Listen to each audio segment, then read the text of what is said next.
ते हींअर ते उन्हनि जवाब दाख़िल न कयो आहे छा ही ओसी ते जेसिताईं हाई कोर्ट जो जेको स्टे आहे उहो वेकेट नथो थिए हिते कुझु ॿुधी नथी थी सघे या ज़मानत नथो थी सघे ज़मानत ते थी सघे थो पर हाई कोर्ट फ़र्द जो आयद करण ते हिकिड़े क़िस्म जो स्टे ॾिनो क़िस्म जो न बल्कि स्टे ॾिनो यानी फ़र्द जो आयद हिंदो केस कान हलंदो फ़र्द जो आयद करण जे लाइ त हिननि खे वेकेट कराइणो आहे हाई कोर्ट में पंहिंजो जवाबु दाख़िल कनि 5 महीननि में 5 महीना थिया आहिनि हाई कोर्ट में 5 महीननि में सिर्फ़ु हिकिड़े ॾींहुं आया आहिनि पंहिंजो अचे जमा करे विया आहिनि वकालतनामो उन खां बाद अॼु ताणी कोन आहे हालांकि हिनखे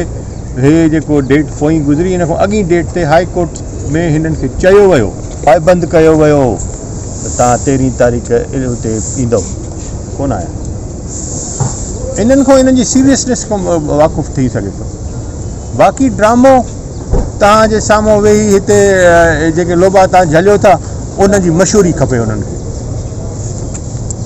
असां पहिरें ॾींहं खां चऊं था त हे हिकिड़ा मनुष्यात फ़रोश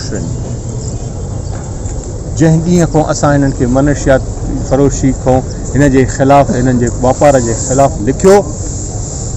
मथे उन ॾींहं खां पोइ हिननि असां सां इहा दुश्मनी कई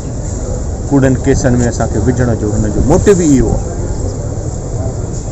चवंदासीं तुमंदार पाण वते पियो जंहिं ॾींहुं असांजा इस्तक़बाल कंदा उन महिल तुमंदार खे यादि कोन हो तुमंदारी काउंसिल हिकिड़ो पूरो ड्रामो जेको हिननि सॼी उमिरि रचायो आहे रचाइनि था पिया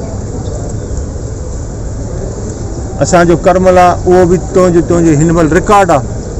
मां त कोन थो चवां पुलिस जो रिकॉर्ड थी चए न मुनशियात फ़रोशी चर्च में चालान थियल इहो मुख़्तियार